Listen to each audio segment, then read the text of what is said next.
Under the lead of Gawain and others, and lastly of Arthur himself, the knights of the Round Table sought in vain for that which lay so near, yet seemed so far, because their dim vision could not pierce the earthly mists that cloud heaven from our view. Some said that the angels had conveyed the holy mountain farther east, where it was guarded by Prester John, and that only when wild Saracens threatened Christendom did the Templars appear with the silver dove on shield and helmet, and help to win the victory. Then they vanished, and none knew whence they came or whither they went. Meanwhile, Percival and Candueramur lived happily together, serving in the temple of the Sangreal and educating their children with the greatest care. Cardice, the eldest son, on reaching man's estate, was made ruler over his mother's kingdom of Belripar, and over his patrimony of Valais and Anjou.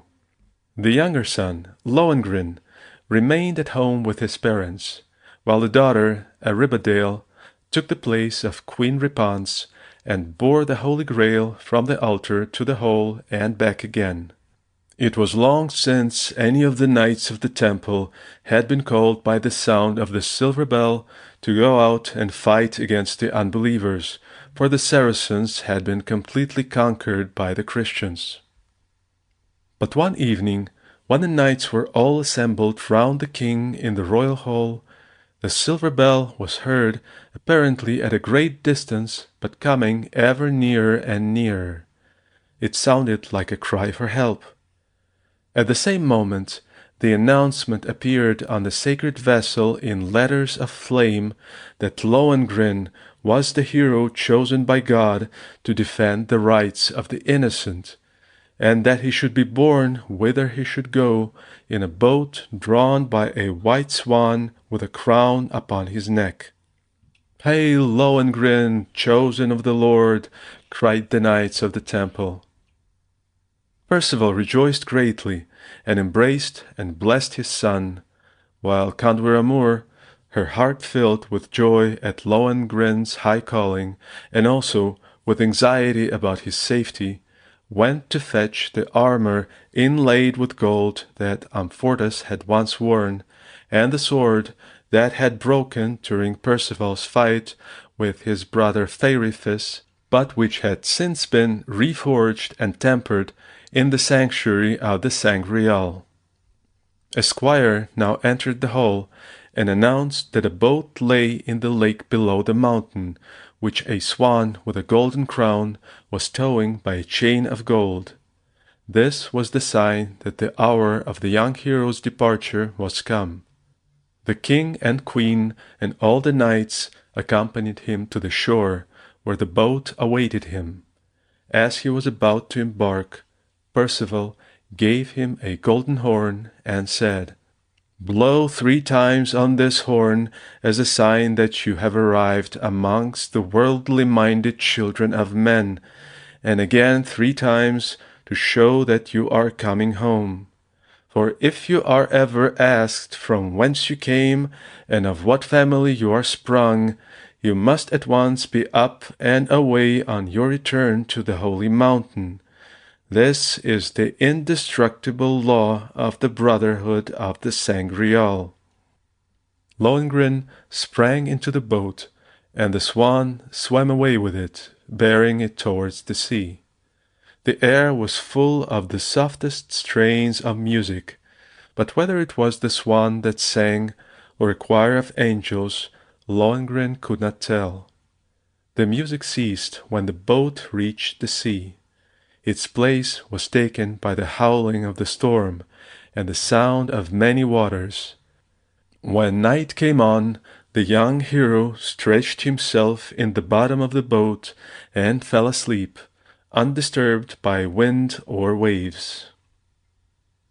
Fair Elsie, the Duchess. One day the youthful Duchess of Brabant had gone out to hunt. She was of such surpassing beauty that she was always called Fair Elsie. On this occasion She had somehow got separated from her companions, and to tell the truth, she was not at all sorry, for she wanted to have a little quiet time for thought. So she threw herself on the grass under a great linden tree and began to ponder over her troubles. She had many lovers, and would gladly have got rid of them all, especially of the Count of Telramund, a mighty warrior and her former guardian, who persisted in maintaining that her father had promised her to him on his deathbed. The young duchess both hated and feared the Count. She had refused point-blank to marry him in spite of his threats, but he now declared that he would make war upon her and would also bring a heavy charge against her before the newly elected German king, Heinrich of Saxony. Elsie thought over all these things with a heavy heart till she fell asleep, lulled by the humming of the bees and the soft murmur of the wind in the branches overhead. And in her sleep she dreamt. It was a strange dream. She thought that a youthful hero came to her out of the wood, and offering her a little silver bell, told her to ring it if she ever needed assistance, and he would come without delay.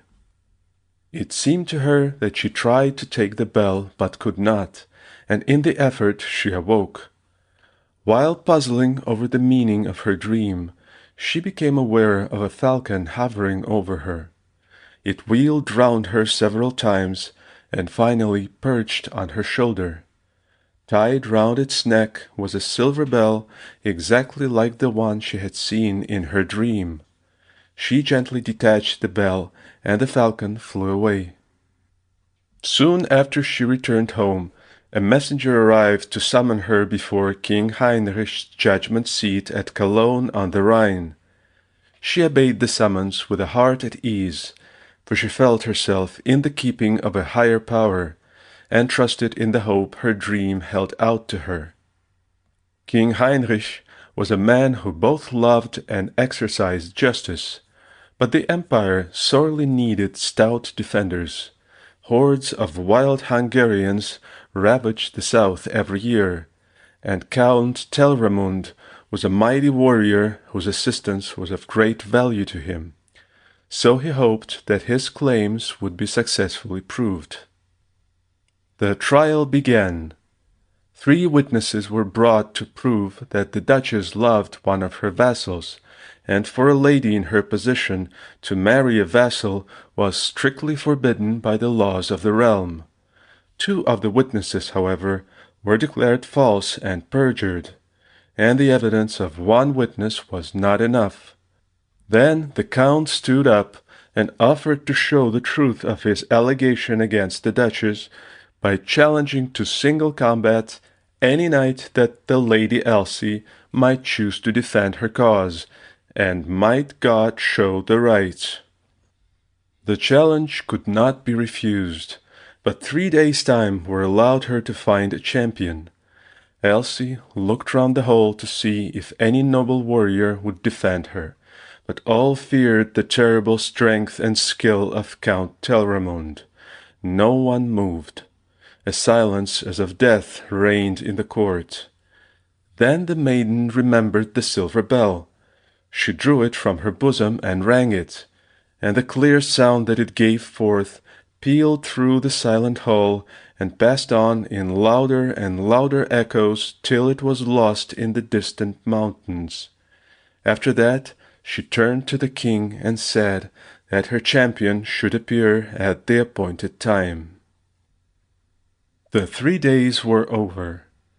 The king was seated on his chair of state overlooking the lists, and thoughtfully gazed over the rushing waters of the Rhine that flowed close to where the combat was to take place.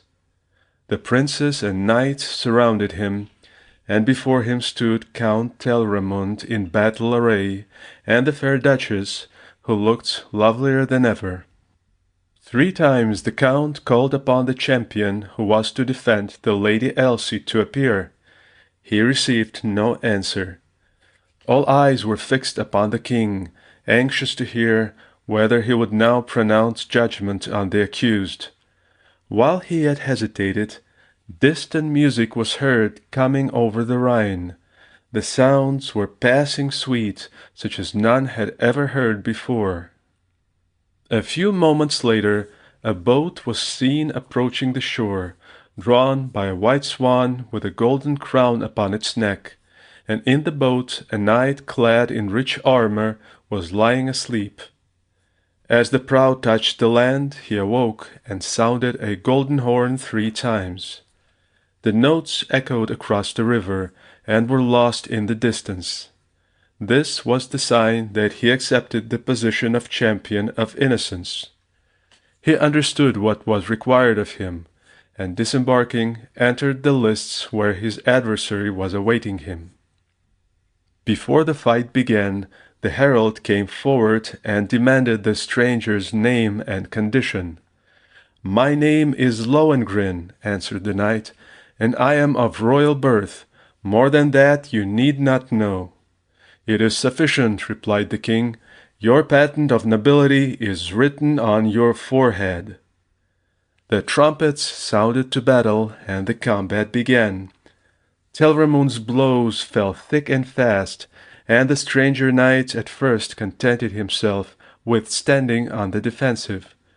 But suddenly changing his tactics, he attacked in his turn, and with one blow he cleft the count's helmet and head. "God has decided," said the king, "and his judgments are just. As for you, noble knight, will you accompany us on our expedition against the wild invaders, and command the contingent that the fair duchess will send us from Brabant?" Lohengrin joyfully accepted the proposal, and at the same moment the lady Elsie came up and thanked him for the great service he had done her. She had recognized him from the first moment of his appearance as the hero of her dream, and her heart was full of wonder and gratitude. On the journey to Brabant, Lohengrin and Elsie saw a great deal of each other, and the more they saw, the more they liked. In the castle at Antwerp, they were publicly betrothed, and a few weeks later married. When the bridal pair left the cathedral after the wedding, Lohengrin told his wife that she must never question him as to the place from whence he came or as to his parentage, for if she did, he must leave her that very hour and leave her forever. They were startled out of their honeymoon by the king's call to arms. Numerous robber hordes from Hungary had invaded the land, so King Heinrich had determined to collect his armies at Cologne and march against the foe.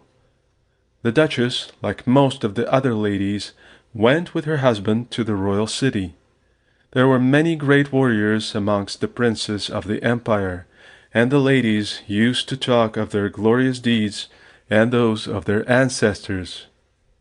But when Elsie's husband was mentioned, a strange silence would fall upon the company, for rumors ran that Lohengrin was the son of a heathen magician, and that he had gained the victory over Count Telramund by his knowledge of the black art. When Elsie heard this scandalous tale, she was deeply hurt, for she knew her husband's noble nature. She longed for the power of justifying him, and of making the scandal-mongers eat their words and reverence her hero. So full did she become of these thoughts, that she forgot her husband's warning, and going to him one day, told him of her trouble, and asked him whose son he was and whence he came. "Dear wife," he said in quiet sorrow, "I will now tell you, and the king, and all the princes, what was hidden and ought to have remained hidden forever. But remember, the hour of our parting approaches." The hero led his trembling wife before the king and his nobles, who were assembled on the banks of the Rhine. He told them of his great father Percival, and of his own coming to Cologne in obedience to the divine order conveyed to him by the Holy Grail. I would fain have fought the barbarians with you, noble king, he continued, but destiny calls me hence. Be of good cheer.